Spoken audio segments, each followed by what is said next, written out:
Oh, hey, let's get the Benny going.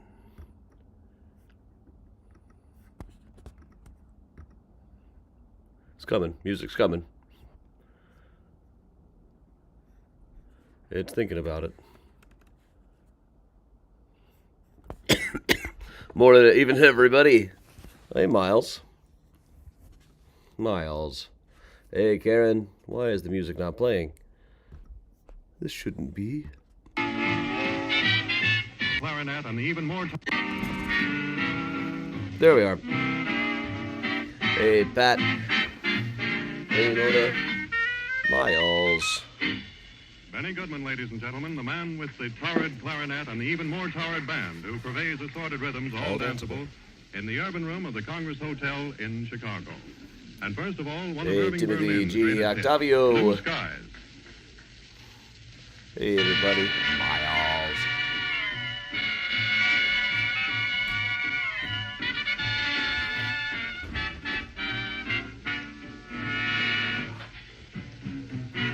Oh, excuse me, I just had to grab myself a cocktail for tonight. We're being fancy after all. Hey, Kathy.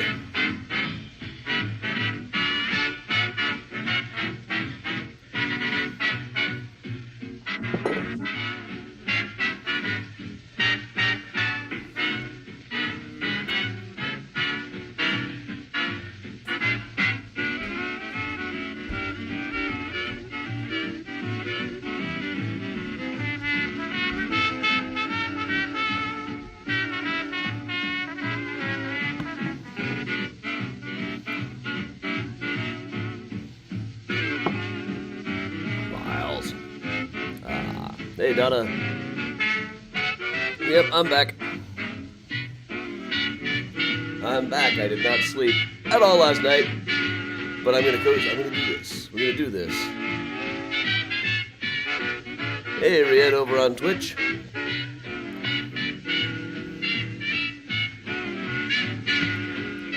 Well, hey, I haven't missed a Thursday yet.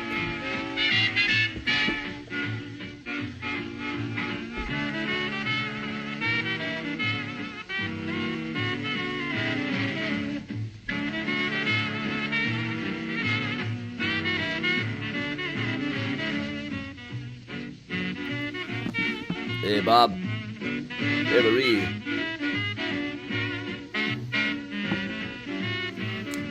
Hey, Bridget and Mary Jo. Hey, everybody.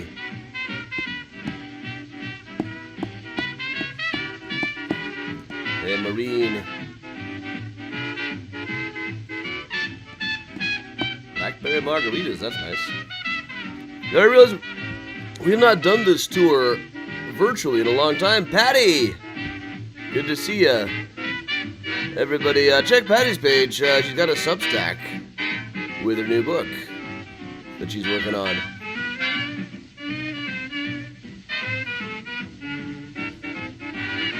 So I am on zero sleep, or well, close to.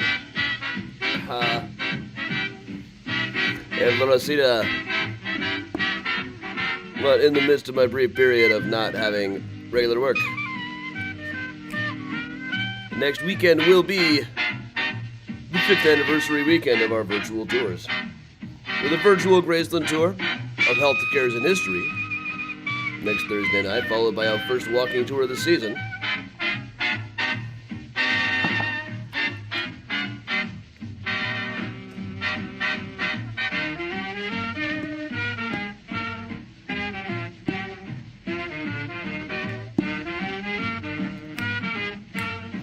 Hey, Megan. Patty, we going to Wisconsin on Saturday.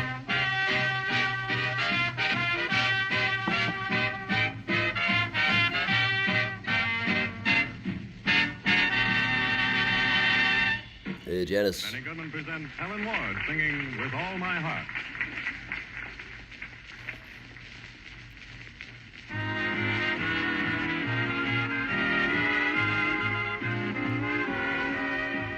Hey, Robert.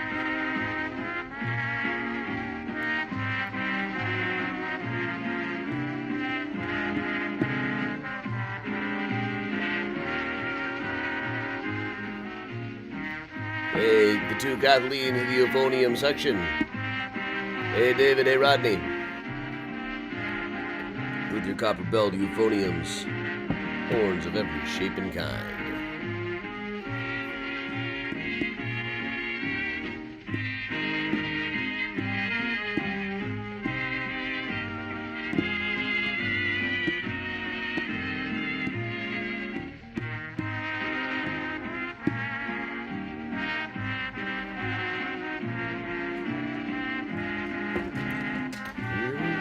Paula, the trip was great. Fraught with minor peril, as these things sometimes are. But I got through it, whether some of the guys in corporate liked it or not.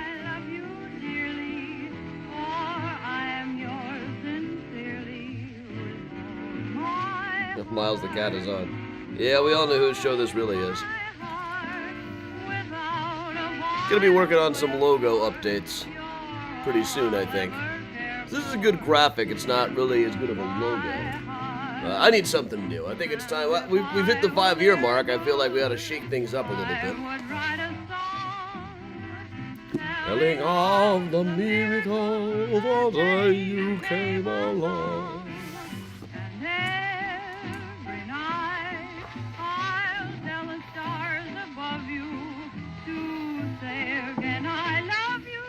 Hey, Katie. Evening, Dory and Susan.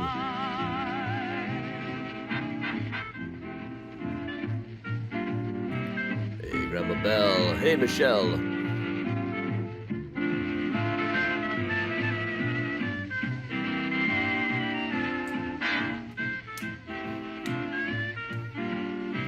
Glad to have everybody. Yeah, Miles has been popping out. Yeah, Miles will always be a part of Mysterious Chicago.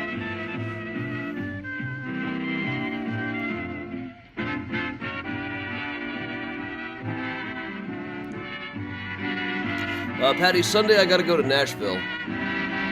MysterioCon should be last weekend of September.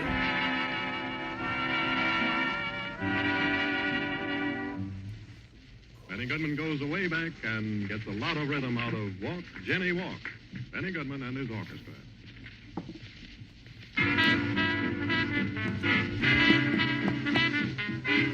Yeah, Miles. Don't jump over the keyboard, okay? You're gonna get up. Come on out, yeah, Miles.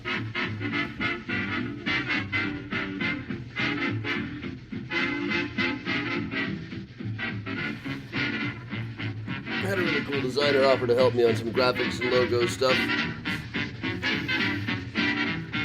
Thanks, Jenny.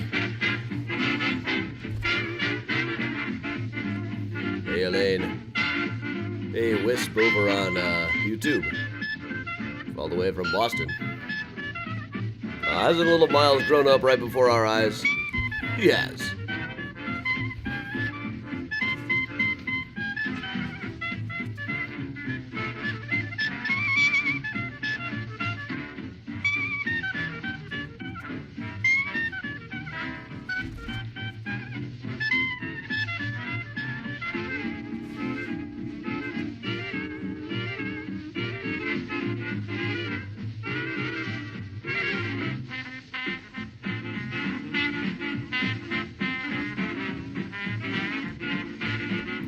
Rodney, it's chilly out today.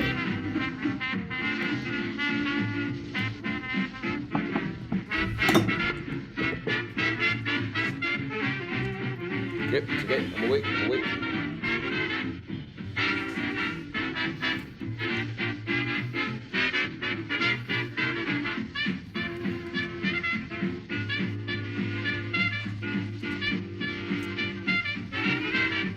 I was going to see there might be giants in Nashville before my group arrived, but they just rescheduled the show, so now I got a night in Nashville with nothing going on. I'll just go dodge bachelorette parties, I guess. Why did the chat window just get all small? And they all loved it. They all loved those fastens when they played by Benny Goodman. And now another one just in the same vein, Rosetta. Yeah, we all missed the paper bag era of Miles. I don't know if Miles missed it. I don't know if I rattle his brains around. He used to like writing in paper bags.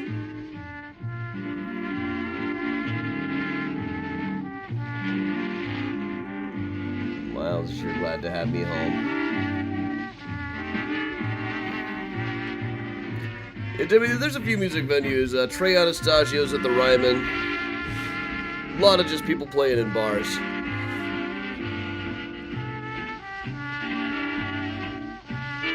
Hey, Judy.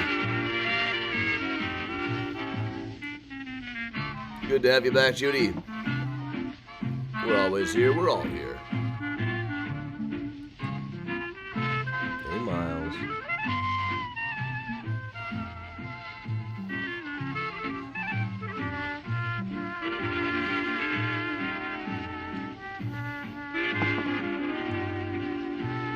Hey, Keely. We're going to let Benny finish up this tune, then we'll get started properly.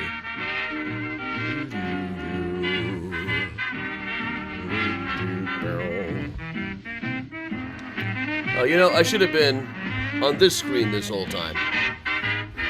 As I mentioned, I have not slept.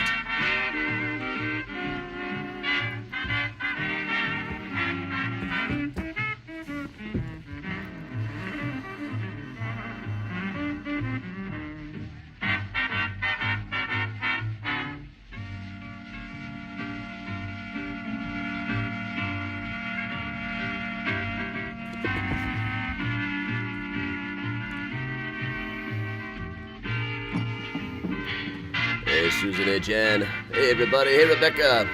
Hey, everybody. Miles.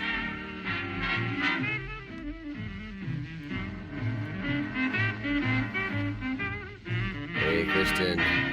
Miles hears this music, and it's kind of a Pavlovian response for him, I think.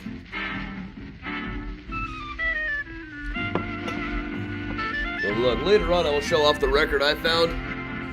Don't Smoke in Bed by Julie Nice Girls Don't Stay for Breakfast is the name of it, by Julie London. Looking like Mrs. Krabappel on here. Awesome. But alright, that is Benny Goodman coming to you live from the Congress Hotel in downtown Chicago. I'm going to let that wake me up. That reveille call. Alright, when they play that reveille. Alright, welcome along, everybody. I'm Adam Seltzer from Mysterious Chicago Tours. I've been a tour guide and historian here in Chicago for 20 years now, and for just about exactly 5 years now, a virtual tour guide as well. This is March 20th in my memory. This is the day that all of my clients canceled for upcoming school groups. All of my upcoming walking tours were canned. You know how this is. All right. Hey, Alan, Milwaukee. We will give Miles an extra pet here. But I'm author of such books as Mysterious Chicago, The Book, Flickering Empire, How Chicago Invented the U.S. Film Industry, H.H. Holmes, The True History of the White City Devil, Murder Maps USA, Graceland Cemetery, Chicago Stories, Symbols, and Secrets, Final Resting Place of a great many of the people we'll be talking about tonight, and brand new from Arcadia Press, Graveyards of Trinity Church and St. Paul's, A History and Guide. Now, my next group is actually supposed to go to St. Paul's. Wonder how that's going to go. Well, welcome along, everybody. Well, today, as we are working on our working up towards our 5th anniversary, this is a tour that I've been trying to do in person for a while now. We've done it a couple of times in person. Trouble is, you can never find enough parking spaces for this. It's always kind of a hassle trying to do this particular tour in person, so I might as well bring back the virtual one, which we haven't actually done in about 5 years. We're going to be talking about some mansions and some scandals from the old Prairie Avenue Historical District. So here's the Loop in Chicago, and where we're heading now, down below, is the Prairie Avenue Historical District around 18th Street and Prairie Avenue. Prairie's just a couple of blocks over to the east of Michigan Avenue. So we can trace out our route right here. This is the route we'll be taking over the course of today's virtual tour, going in kind of a P shape. But all right, everybody, so here we get going. So we're going to start right along the edge here.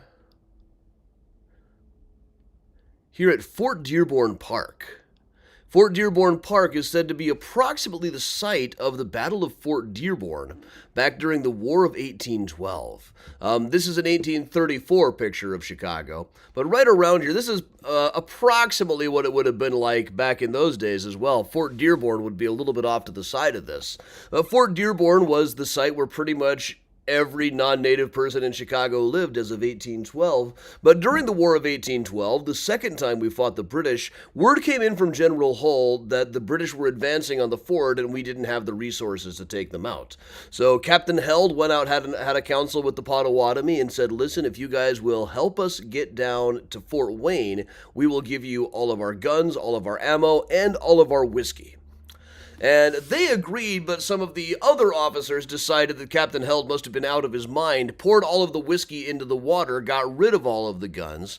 But really, the Potawatomi had been dealing with a lot of people who were double dealing under the table, and well, they called it the Battle of Fort Dearborn for a reason. As they were walking away, the Potawatomi moved to the side, moved up the column, surrounded them. It was really a very short battle. Dozens were killed, others were sold as slaves to the British, who to their credit promptly let them go, and a lot of skeletons were just left bleaching in the sun. It is traditionally held to have been right around here, just about a mile and a half south of where they started, though the exact nature of where this all happened is a little bit tricky. It all kind of comes from secondhand sources, as we'll see really just over the course of this. So, in fact, right around the corner from it, right down the block, there used to be a thing called the Massacre Tree, which we'll see in just a second. But one kid who grew up looking for relics of the Battle of the Fort Dearborn was a kid who lived here at 1721 South Prairie in a building that is now no longer present, but it was a woman named Catherine Dexter. Her father, Wirt Dexter, was a corporate lawyer who helped with relief efforts after the Great Chicago Fire. She herself was a socialite who tended to blow off all of the balls and parties in order to go do things like looking up relics from the Battle of Fort Dearborn. Eventually was a biology major at MIT, one of the first women to graduate there, and married into the McCormick family and spent years fighting to control the estate of her husband, Stanley McCormick, who was put in a private asylum very soon after their wedding. But here she is at MIT. It's really a fantastic picture. Now, here's an interesting thing, is right outside of their house, or around the corner outside of Mr. Pullman's house, which we'll cover in a second, there's this tree that was right in the middle of the street. They had like a little fence around it. This was called the Massacre Tree. This was said to be a tree that still had bullet holes from the Battle of Fort Dearborn. But a lot of this just came from a guy named Fernando Jones, who is going to come up again soon. He's really our primary source of information about this being a tree from the battle, and this even being the location of the battle. And really, anytime Fernando Jones said anything, you should probably take a great deal of assault along with that. Now, right here on the corner as well, at 1729, would have been George Pullman's house. George Pullman was, this is the Pullman neighborhood. The Pullman Palace Car Company built an entire town for his employees, including the old Hotel Florence, as seen right here, way down on the far south side of Chicago. Up here in the Millionaires District is where he lived, along with his family, and a house designed by the same architect he used for the town, Solon Spencer Beeman. Here's Mr. Pullman himself. We've been making fun of this guy for going on 5 years now. And here's his architect, Solon Spencer Beeman. Now, one day, right after Mr. Pullman died in 1894, this guy knocked on the door of this place and said, "I'm Mr. Pullman's son." It was a guy named Frederick Ferdinand Gustav Bering. He showed up knocking on the door, saying he'd come up to him on the street and said, "Mr. Pullman, I'm your son." And Mr. Pullman said, "No, you're a crazy man," and kept on walking. Now, Gustav's only real backing on this was that his mother told him on her deathbed that Mr. Pullman was his dad. He thought they might get written into the will anyway. He said he didn't want any money, just recognition, which frankly is all he could have hoped for anyway. Mr. Pullman basically wrote his sons, Walter Sanger Pullman and George Pullman Jr., out of the will. When the will came out, they both got like $3,000 a year each, which was, not junk change at the time, but certainly not enough for the amount of lifestyles that they were living in. One of their fiancées promptly dumped him as soon as he got written out of the will, because frankly, there was no other reason to date these guys except for the money. Nobody could stand these kids. At the time of their death, they had been, before their death, they had been at the Harvard School for Boys, where Leopold and Loeb would later attend, but these were the guys who got kicked out because nobody could really stand them. There's a great line after the death of Sanger, and Sanger died in a riding accident in 1905. George had already died of pneumonia by then. But it is said, this rich man's son is only one example of the useless lives of young men raised in luxury. Harsh. And here's Walter Sanger himself looking very sickly at the time of his death after the buggy accident.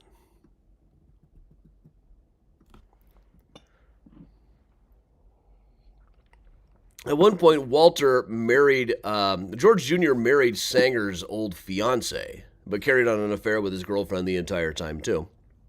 You know how these things are. But we'll just go across the street from that. All of that stuff would have been on the left from where we are right now. You can triangulate based on my old car. But here we have the Kimball Mansion. This is another joint by Solon Spencer Beeman. And built for Mr. and Mrs. Kimball of the Kimball Piano Company. Now, Mr. Kimball did not know a thing about pianos. He just received 4 of them as payment from a bankrupt client one time, and told everybody. And then when he sold them, he made an awful lot of money and decided, hey, I'm in the wrong business here. So he started the Kimball Piano Company, made enough money that his wife was able to collect old masters, such as Rembrandt's Old Man with a Watch Chain. She got it for something like $100,000. It is now effectively priceless. There's also a 1940s edition to this, just around the back of it. It was recently used as offices by the United States Soccer Federation. It was also once used by the Architecture Foundation, who said as early as the 50s that Al Capone once tried to buy the place, which is early for these kind of Capone stories. Back behind it is this coach house with the black and white motif that I always thought very subtly evoked the look of piano keys. As do the 2 slabs on the Kimball graves over at Graceland Cemetery, which we'll be able to see on the walking tour next weekend. But right across the street from this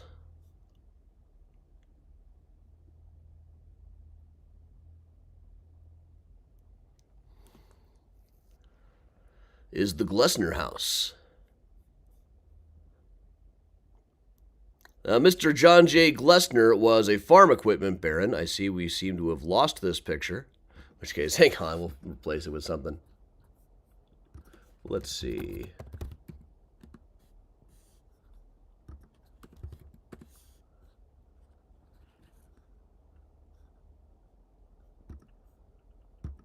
Boom. There we are then. All right. The Glessner House. Mr. Glessner was a farm equipment baron, made an awful lot of money at that. And here he is, looking quite the push broom there.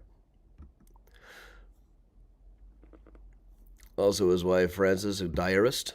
Now, this place was designed by Henry Hobson Richardson. We just got to use this particular picture of him. Henry Hobson Richardson was an architect known for the style of Richardsonian Romanesque. He was the great-grandson of a guy who was discovered with discovering oxygen and soda water. Not that anybody didn't know that oxygen was a thing before. He was the one who kind of isolated the molecule or something like that. Now, this is a style known now as Richardsonian Romanesque, bringing back some old Roman revival things, the arch. He liked to dress like this because he claimed that it made him look like he was in the style of the great medieval architects. Now, this place, he was so well liked by the Glessner family. Now, this house was kind of controversial. It was just so different than everything else that was being built in the late 19th, early 20th century. Mr. Pullman allegedly wondered out loud what the hell he ever ever did to anybody to have to look at something like that across the street every morning. But the Glessners were so pleased that they said that Mr. Richardson should always have a presence in the house and had this portrait of him hung up. They say that when the portrait is taken down, his ghost haunts the place instead. So, John J. Glessner, this is one little news clip of it. John J. Glessner has moved into his queer-looking mansion, which the great Richardson designed at the corner of 18th Street and Prairie Avenue. The house, which has been taken over by the untutored for a stable, a factory, and a bowling alley, and the deceased architect considered it one of his best works. Now here's a view from outside of it, where you could see the old tree that they used to call the massacre tree at the time. View from the window. This is Frances, John's daughter, who was a pioneer in the field of forensics. She came up with what she called nutshell studies, where she would recreate a crime scene using things like dolls to help teach aspiring investigators to learn how to solve things. This is an example of one of the nutshell studies, recreating a whole crime scene. I'd like to do more on Frances at one point.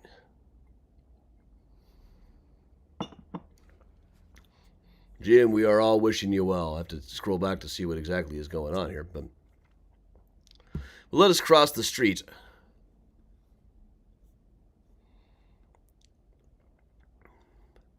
To the mansion of Coleman Ames. Designed by the architect Henry Ives Cobb, who did a lot of stuff around here, often in somewhat of an imitation of Henry Hobson Richardson. Now, he was built for a guy named Joseph Coleman initially, who was a coal merchant, but he lived here just 2 years before dying in 1890. Eventually, the place came to be owned by a guy by the name of Joseph Fish. He was an insurance guy, bought the place in 1907. Between that time, a coal merchant named Minor Ames had owned the place. Here's Mrs. Fish, who was a big society woman involved in a lot of Jewish civic organizations and high society functions. So this was the Jewish family in the neighborhood. There weren't very many of them. They had pet monkeys running around the place. Arthur Meeker Jr., who lived nearby, said he and the neighborhood kids always wondered if this meant that the monkeys were Jewish as well. Now, technically, it would be if the mother monkey was Jewish, but I believe that patriarchal Jewish monkeys count as well. That's kind of a controversial opinion on my count, but I'd stick by it. However, later in life, Mr. Fish was accused of working with arson rings. Penny Korshak was arrested for being in an arson ring with her husband, David the Torch Korshak, who was the uncle of Sidney, later a big fixer for the mob, and said that Joseph Fish was the real criminal. He said that he was getting all of his information about all the places to torch, all the people to pay off, the whole mastermind of the arson operation of torching places for the insurance money was really Joseph Fish. There was a whole big trial. The prosecutor's closing statement said, "I thank God not all men are made such as miserable scoundrels as Joseph Fish." However, he was acquitted to the surprise of some. One of the jurors who was interviewed about it said, well, we couldn't really make heads or tails of the evidence, so we had to rely on the character of the witnesses. The prosecution's witnesses were all crooks. But eventually, Sidney Korshak, the head of the LA mob, they said a nod from Korshak and Vegas shuts down. Next door to that.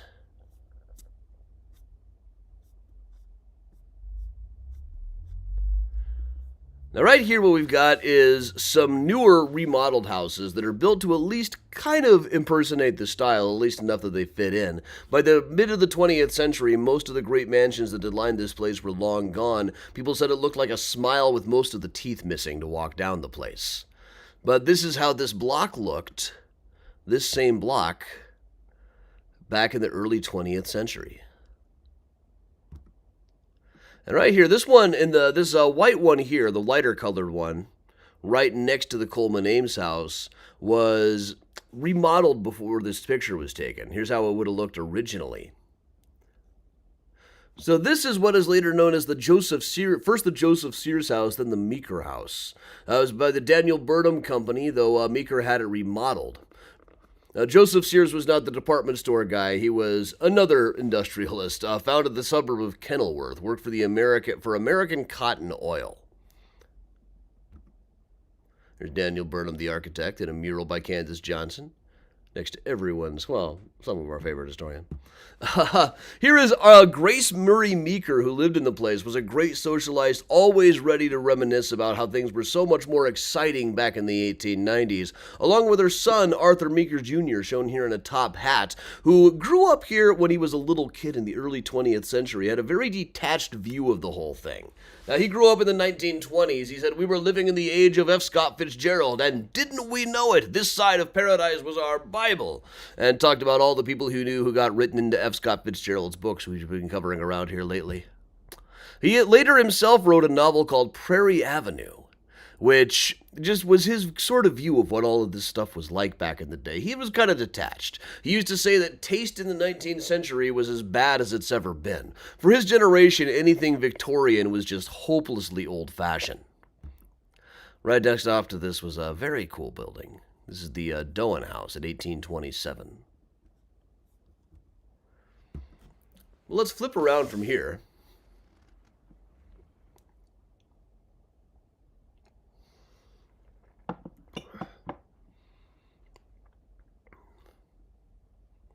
Go into this, what is now a little park. There used to be quite a number of houses here. Just to the right there would have been the Osborne Keith house, in fact, of the Keith brothers, who all had mansions down the block here. That was another Henry Ives Cobb joint. But right in the middle, you can see this particular house, which is known as the Clark House. Henry B. Clark, a hardware guy. Now, he is said to have copied Mayor Ogden's house on the north side for his design here. I've never found a picture of Mayor Ogden's house, but we'll just have to take their word for it. Now, Mr. Clark himself, the hardware guy, died of cholera during one of our periodic cholera epidemics. Do I have the date for this one? I think it was 66. Unless it was the 54. We have big cholera waves in several different years. We're going to cover quite a bit more of that next week on Health Scares in History. But he died of cholera, though strangely none of his family members died of cholera, even though they were all presumably eating the same food. I have heard people suggest that this may be a little bit suspicious. Now, he lived long enough after getting cholera to dictate that he be buried on the property, not in some cholera pit or in one of the graveyards that we had at the time.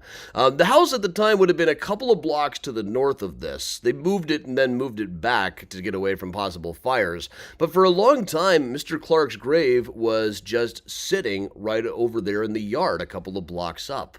Eventually, in 1872, it was moved along with the house. Moved to Graceland at some point along the line, too. 1977, they moved the Clark House back as close as they could to its original spot. They had to put in some cool diagrams showing how they were going to get the house underneath and around the L tracks. For part of it, they had to lift it up.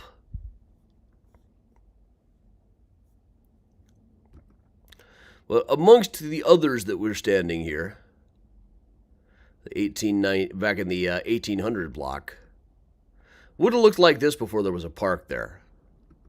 And here's a bird's eye view of it showing it from kind of the opposite direction. What we want to look at here really is the one at 1834 over on the left. This was the home of Fernando Jones, the Dean of Chicago Pioneers, as he called himself. He was the founder of the Title and Trust Company. Claimed that he killed him a wolf when he was only 15, right where the bank that he operated later stood. His wife Jane was big on suffrage. But in 1877, they leased this house. There's Fernando himself. And another one about all the tall tales he used to tell about killing him a wolf on Dearborn Street or teaching the Potawatomi not to be afraid of Halley's Comet. And also at one point claimed that he was the person in the canoe over here to the left in this painting. You can't necessarily take everything this guy says seriously. He was also one of our main sources of info on David Kennison, the guy who claimed to be the last survivor of the Boston Tea Party. Very good friend of Fernando Jones. But for a while Fernando was going out to Europe, he rented that house out to Wilbur F. Story of the Chicago Times. Now, leased this house to him in 1877, and then when he came back, Story wouldn't leave. In Story's probate file, there are all these letters that he was writing with the relatives of Fernando Jones. All these really explicit letters, apparently, or at least they've been reported that way. So, Story said that there was something wrong with the place, that it smelled bad, and the bottom line was he wouldn't leave. Now, this, of course, is Wilbur F. Story of the Chicago Times, author of such articles as this from White Manville, what he thinks about abolitionism. And, well, we all know what I think of this guy. Anyway, he did my favorite thing that Story ever did, other than being horsewhipped on the street by a burlesque dancer, is he died in this house back in 1884. Let's move next door.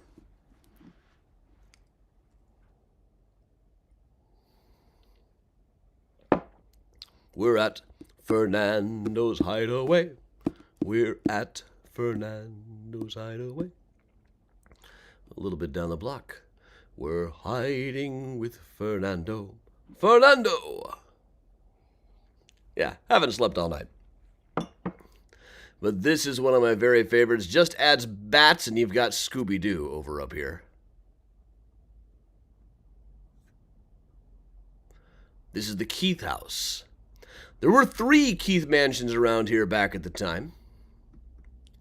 But this is the home of Elbridge Keith. Down the block was the home of Osborne Keith, as we've seen, and just to the left of it would have been the home of Edson Keith. These 3 Keith brothers operated fur and hat shops. Obviously did fairly well for themselves. Here you can see the Keith house when it still had Fernando Jones' house right next to it on one side and Edson Keith's house right next to it on the other side. Interesting ad that they put looking for work here. Jewish preferred. But here's Edson Keith, who lived next door at 1906. And one day they found his clothes scattered about on the beach over by Lake Michigan. He had walked into the lake and was not seen again. It was apparently a suicide. And the body was eventually recovered. He is at Graceland Cemetery now. But really, let's take a look at this again. The most recent owners that I know of bought the place in the 70s for $100,000. It needed more than $100,000 worth of repair. It was full of, like, gang graffiti and all kinds of old junk. Let's flip it on around. Now, this, I believe, is no longer present. It was busted. It was said to be the remnants of an old Chicago church, but nobody could ever figure out which one. But back behind this space was the mansion of Marshall Field, designed by Richard Hunt, the same guy who did the base for the Statue of Liberty. So the French take it back. We are the ones who paid for the base. So the French take the statue back, which I'm afraid Trump would be all for. We should at least get to keep the base. But this is probably the last photograph taken of Marshall Field himself, taken by Commodore Steffens, who will come up later. Here's one of his wife and kids. Now, one day he hosted for his kid's birthday, he hosted a thing called the Mikado Ball. This was 1886. It was a party that by some accounts cost $30,000 or $40,000 to throw. This is a photograph from it that was taken of a couple of the Keith family daughters are in this shot, in fact. Now, they spent thousands on photographs for this thing, but I haven't really seen too many of them. But I also want to point out, while they were having a lot of parties like this, apparently there was also a craze at the time for hobby horse parties. I especially love the caption, "The way they do it in Chicago." Yep, that's the way we do it in Chicago, all right, folks. We just get together on our hobby horses and bouncity, bouncity, bouncity.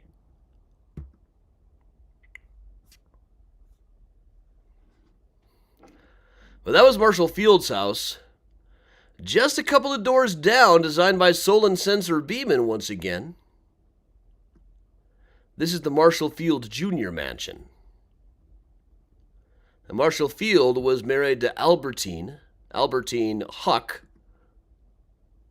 We've seen the mausoleum, the Huck Mausoleum at Graceland. Albertine was his daughter, married Marshall Field Jr. as seen here. Now, Marshall Field Jr., this is the site of one of Chicago's great unsolved mysteries. What became of Marshall Field Jr.? One day in 1905, he was found in the drawing room dying of a gunshot wound. The official story was that he had been cleaning a pistol to take hunting in Wisconsin, but there were those who believed it was a suicide and those who believed he had been shot by a bouncer at the Everleigh Club. Now, the Everleigh Club was the fanciest of all the houses of ill repute in town, but this became a major news story. Now, Marshall Field was out of town at the time, but as he raced back, he made it known that any newspaper who breathed that there was any hint of scandal about this would lose all of his advertising. The Chicago American already didn't get his advertising, so they felt like they could do whatever the heck they wanted to do. Now, the Everleigh Club was just a pleasant walk away from that mansion. We'll do a time lapse here. This is the path Marshall Field Jr. would have taken to get from his house to the fanciest brothel in town.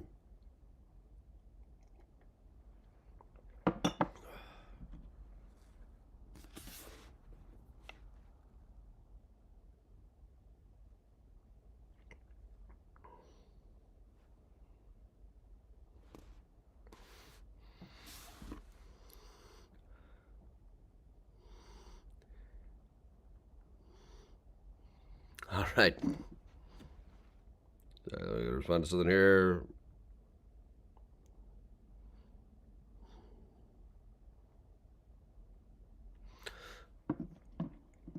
So you can see that wouldn't have been too far away. This was, in fact, when I went by this place, this is the site of where the Everleigh Club was. I found some underpants on the ground, if I recall correctly. This is the Everleigh Club as it looked at the time. Second Presbyterian Church that we would have passed on the way. And on the ground, yeah, underpants. Now, the Chicago American not only reported on the rumors, but also even reported on the kind of gun that he used. This is not the kind of thing I would normally take hunting in Wisconsin, I wouldn't think, and ran interviews with the butler and everything. These were the two kids, Marshall Field Jr. and Henry, who became a party animal, very similar to, like, the Pullman kids. So all of a sudden, with his father dead, and then a couple of months later, Marshall himself died, all of a sudden, Marshall Field III was thought to be the most interesting boy in the world. He was like 12 years old and suddenly heir to one of the biggest fortunes anywhere. So his mom moved him to England.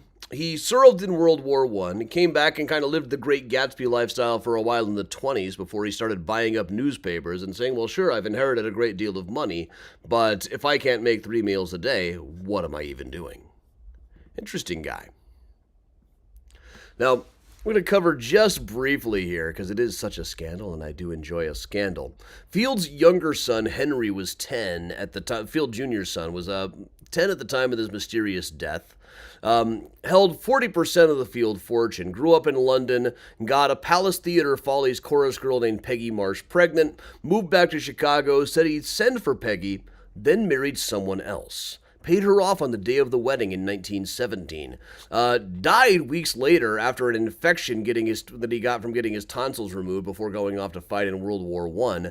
Peggy took up with a guy who turned out to be a German spy, went to court with Marshall Field III, eventually took a $100,000 payout, and then just vanished into history. We'll move around the corner from this.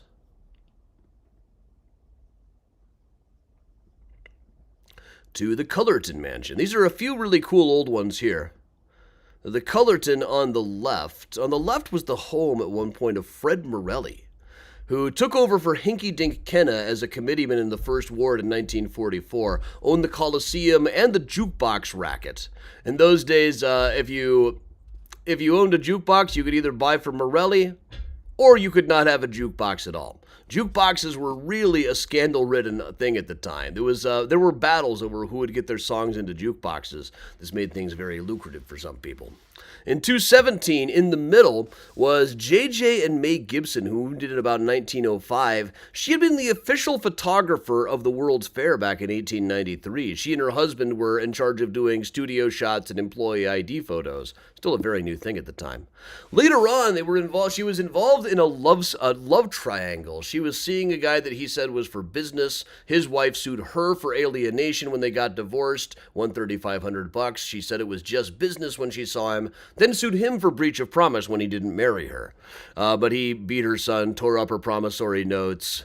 Eventually, she was living in whole different places by here. But here are some of the pictures she would have taken during the World's Fair, just the people who were on exhibit as part of the Midway. And then, of course, their love tangle got aired in court. That's how she looked by then.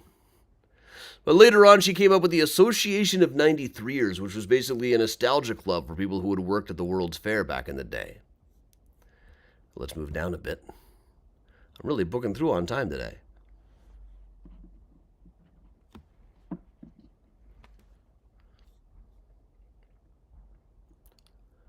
We'll skip ahead a little and around the block. Here we've got William Henry Reed's house with a little oval over the door. He was a businessman. He wrote a whole autobiography, which was really just a bunch of news items. This is the most boring autobiography I think I ever read in my whole entire life. He just kind of lists off what the big news items of the year were. Never about like how it affected him or how he experienced it. Like the last third of it is just all of his bank records. It's very much like We Didn't Start the Fire Without the Catchy Chorus. And speaking of, over the weekend in New York, I was going through some microfilm reels at the library of the Herald Tribune from 1963, where a lot of the news was about the new Pope Paul and about Malcolm X. So right out of We Didn't Start the Fire, Pope Paul, Malcolm X, British politician sex. I didn't see a lot of British politician sex in this Herald Tribune, so I don't know what the hell scandalous newspaper Billy Joel must have been reading. But just to the right of that was the Harriet Reese house, an Ives and Cobb joint from 1888. Harriet was the wife of a realtor who moved from down the block below 22nd, which was considered very, very infra-dig to the people who lived around here. Sold in 1892 to Edson Keith Jr. Daughter Catherine Keith married architect David Adler. She was the author of a book on young love in Chicago and one about a woman whose husband has an affair until she gets pregnant, after which they live happily ever after. This is one of Adler's designs, the Attic Club in the Field Building. Stairway to it. Now, eventually this became like a lunchroom for a time. Then in 2014, they relocated it. They had to get it out of the way for the new DePaul Arena, the basketball arena down there. But here's how it might have looked on the block at the time. And just next door to where it stood before was the place of H.O. Stone, shown here wearing all of his buckskin jacket. We know him mainly from the statue he had commissioned for his second wife, Frances Pierce, which is now at Rose Hill Cemetery. But his third wife, who lived here on Prairie Avenue, was a woman named Mrs. H.O. Stone, Elizabeth Yeager Stone. Now, she was about 40 years younger than he was. H.O. Stone got older and older, but his bride stayed the same age. Yes, they did. But she lived to be a very old woman. Arthur Meeker Jr. described her as the most prim, proper old lady that they ever met. Though she did once host a party for Oscar Wilde that was attended by Marshall Field, who was also often remembered himself as one of the most dour and depressing people to be around ever. So you've got like the most flamboyant person in the world at the time attending a party held by two of the least fascinating people at the time. Now, it's general. The only account I've ever found, they said that Oscar spent a lot of the party talking about what words are different in England and America. Possibly the safest party topic you could think of.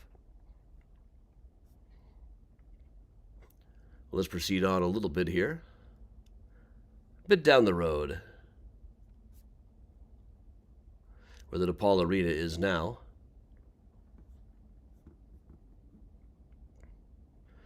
Philip Armour's house would have been right about here, of Armour hot dog fame. Also, the Getty family of the Getty tomb fame lived right around that stretch we just walked on. But once you get below 22nd, which is now known as Cermak, Arthur Meeker Jr.'s mother, Grace Murray, said, "We don't associate with people from below 22nd Street." But just around here, or further down Prairie Avenue, of course, you get to Al Capone, but that's in the 70s. But right about in this spot was the studio of Commodore Steffens, a photographer who took a lot of high society portraits. They would go across 22nd to get their portrait painted. But of course, they all agreed the West Side simply does not exist. But this is a picture of Bertha Palmer taken by Commodore Steffens. And this is Catherine Keith, I believe, who married David Adler, the architect. It's a really fantastic portrait of her. It's really very emotive, isn't it? There's possibly the last known picture of Marshall Field taken. He also took a number of pictures of his next-door neighbor, Virginia Rapé, who was a model for quite some time around Chicago, before heading off to Hollywood to try to hit the big time. Here she is in a nifty little submarine, but as it sailed a gasoline trail, not a war trail. Not sure what the submarine was the style of hat she was wearing. There she is in, I don't know, Flying Nun cosplay. And there is a little bit of her on film as well. But unfortunately, what she is best remembered for today is after a night of partying with the actor Roscoe Arbuckle, she got really hurt and a few days later died. It was due to some ruptured cysts, but some people decided that it must have been Arbuckle's fault, leading to massive, massive scandals. It's too much to really explain right here. I will just say there's an excellent book about the whole affair called Room 1219. The whole thing with the Coke bottle is a 1970s invention. I'm just about out of time here, but let's wheel around the corner.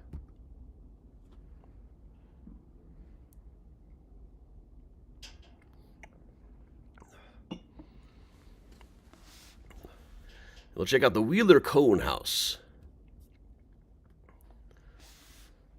which sold for just $10,000 in the 1990s.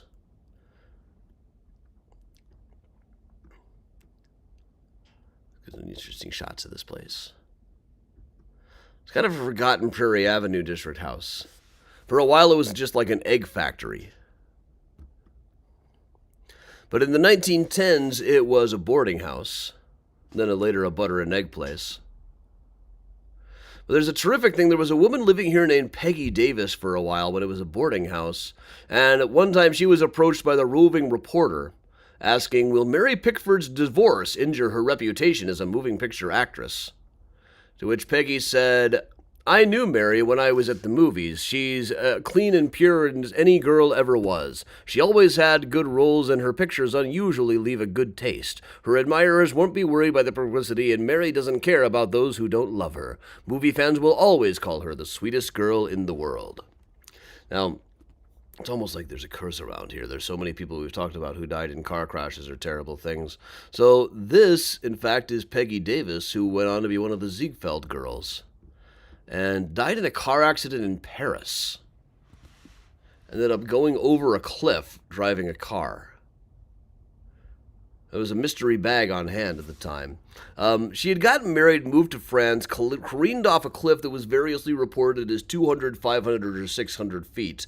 Her overcoat and hat were found, but probably just a mysterious overcoat and hat were found in the car, possibly just left in the car with somebody else. There was also a mysterious bag of letters. It was unclear whether this car wreck was an accident or a suicide. Her husband later remarried a woman named Ida Cohn, no connection to the Cohns who later operated this house. It was said to be a whole curse related to the Follies girls, but maybe she was just getting mixed up with the curse of Prairie Avenue. I don't know if the Prairie Avenue curse is quite a thing, but there sure are a number of alarming stories about that place. So, all right, everybody. Want to just quick plug some of the upcoming tours. Upcoming tours include next Thursday night, we'll be doing Health Scares in History, which I now realize I haven't done in about 4 years, but we're doing it as our 5th anniversary show. The 28th, the day after this, was our first full-length virtual tour. It was on a weekend morning, and I just went out with Aiden filming me, and we did a whole walking tour of Graceland Cemetery just for donations, and it went over so well that we decided to do a couple of more of them. And here we are 5 years and several hundred of these later now, still going like the Energizer Bunny around here. Also, a couple of days after that, now, of course, we are back to doing in-person tours. March 29th will be our first in-person tour of the year at Graceland Cemetery, with a lot of different stories than what we'll tell on the virtual tour. Let's go to adamchicago.com or look at our events page here on Facebook, if that's where you're watching, and you can get all of the data there.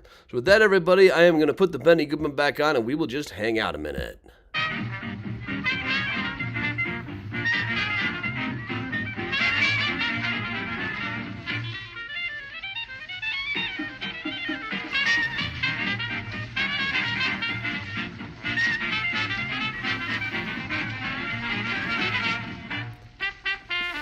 Yeah, 5 years, we've all come a long way, I'm sure. Nope. Save all the 5 years greetings for next week, of course.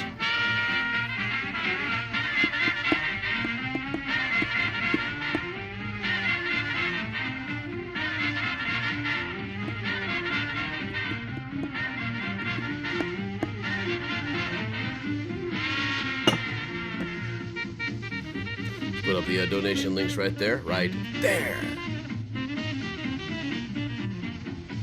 That's a special effect I haven't worked out.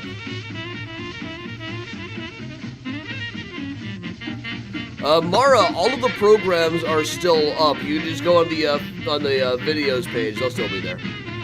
Or on the YouTube page, youtube.com/Adam Selzer. I don't typically hit the record button myself unless it's a really big landmark tour for me. I've got a handful of them recorded.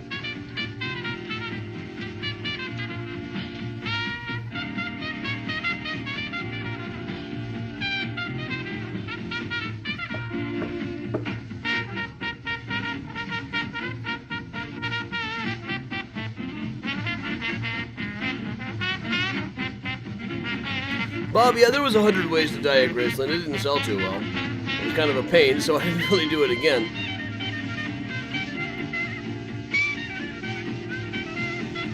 There might have been 50 Ways to Die or something.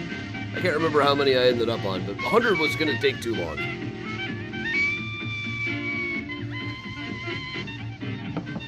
Oh, thank you, Diane. I'm about to take off for Nashville in a couple of days with another school group. But I fly out Thursday morning, get in Thursday afternoon, and should have just enough time to go do health scares and history. Maybe that's what I'll do in my free time in Nashville, is just write this stuff up.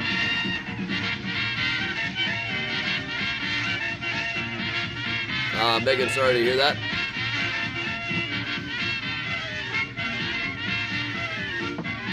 I could do 99 Ways to Die. It's really too many for a tour. But then I can do that Megadeth song. 99 Ways to Die. We're not ready to see you yet.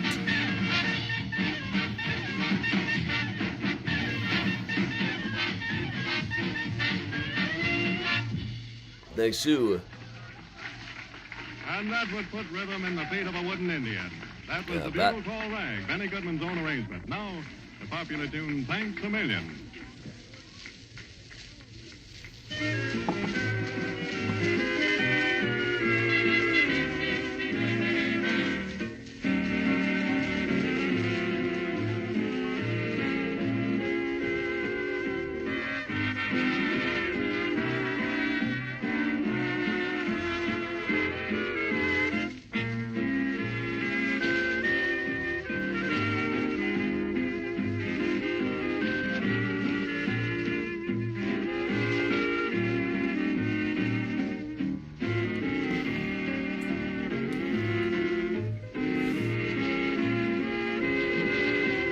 Thanks, everybody.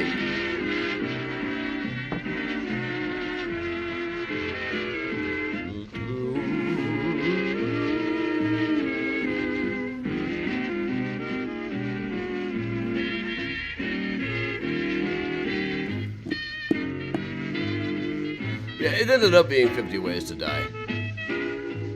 99 was just too many to work into one tour. That's like a way to die per minute. And we gotta walk.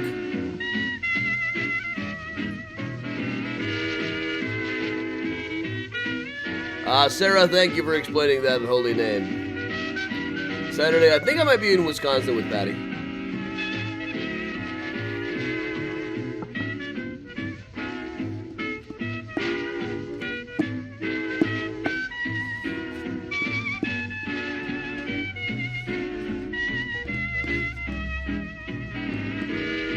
Oh yeah, I was gonna show you guys this my latest vinyl find.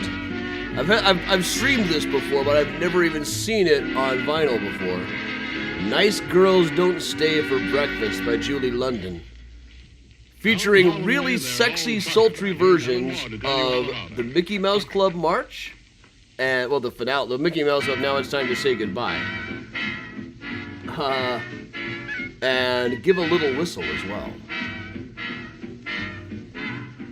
There she is looking like Mrs. Krabappel, holding up a cigarette in her other hand.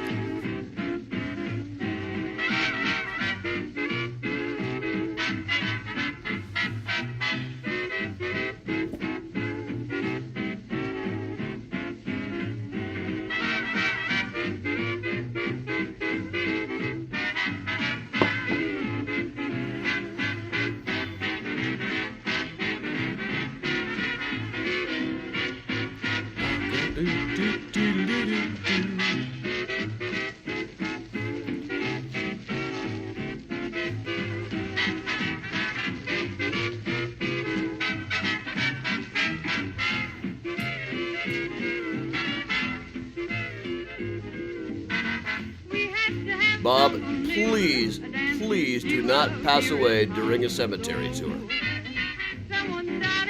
Well, I understand the appeal. I do. Please don't do it.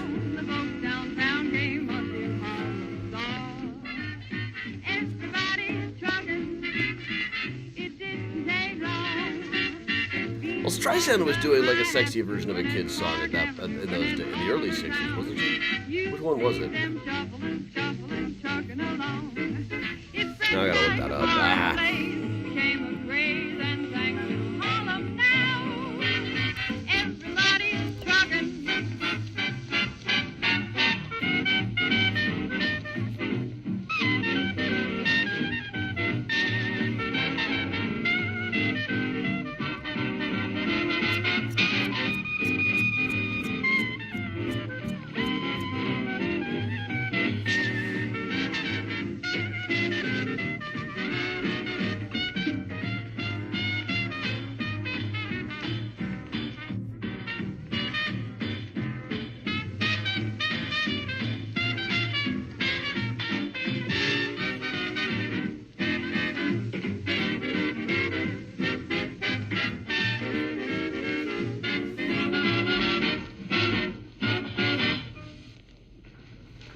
Back when she was still playing club, right?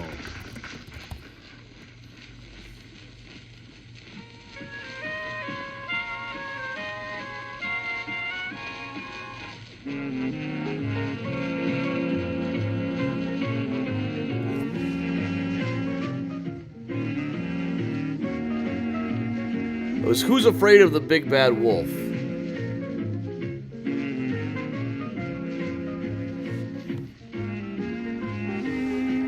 Right at a time when that stuff was just starting to become really stylized and nostalgic again. I just talked to a guy who worked with the off-Broadway version of Grease, but he didn't see the version that was there before even that here at the Kingston Mines in Chicago. When it didn't really have a plot, it was just a handful of songs and some really dirty jokes about the 50s.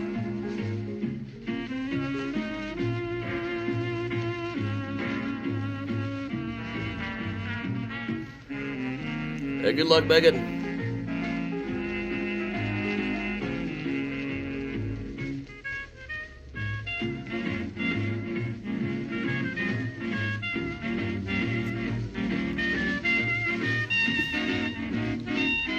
Very best of luck to you.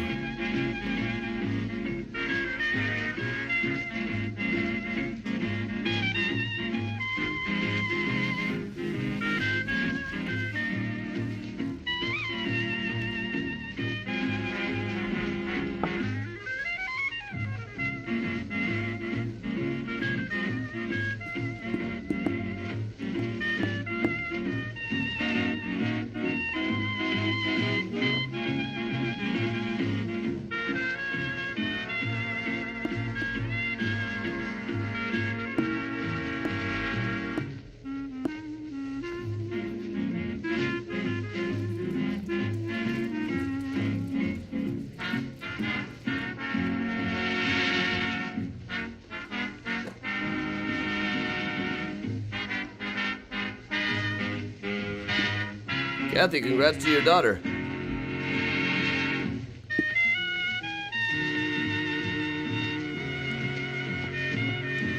Thanks to you kicking in donations.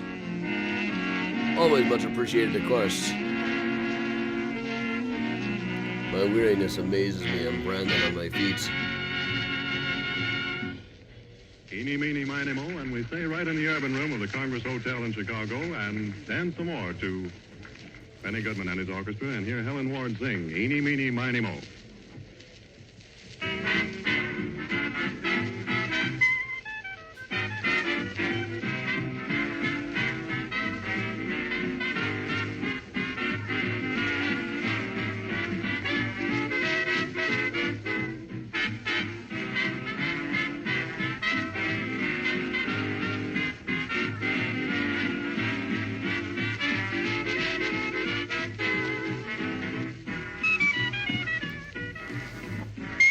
Be yourself, Bob.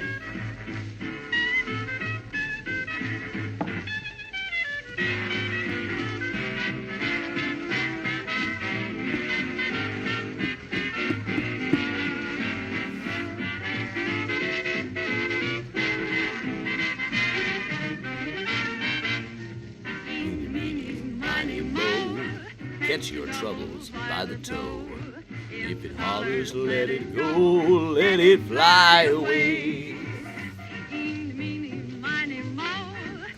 Saying high and low. Hear it everywhere you go. All right. All best of luck to you, Megan. We know you're gonna get it. We know you deserve to get it.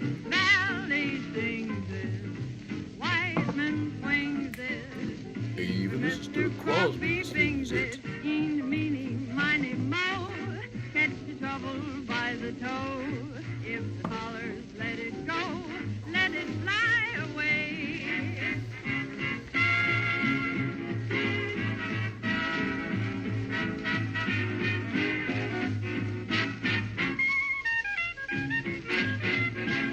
Well, all right, everybody. I would just could hang along longer since there have been so many days that I haven't been able to broadcast this morning. But once again, I was already wasted around with sleep yesterday, having flown in, gotten in at midnight for it, and then gone to an 8 a.m. group pickup. And now I'm just kind of consisting on muscle memory, lagging around. Well, have a good night, everybody. I'm out of the Mysterious Chicago Tours. Once again, to plug the upcoming events, we have got our 5th anniversary show, Health Scares in History, next Thursday, right after I get back from Nashville, like hours later. And March 29th, Graceland Cemetery in person. So thanks you very much for joining me, everybody. I'm Adam from Mysterious Chicago.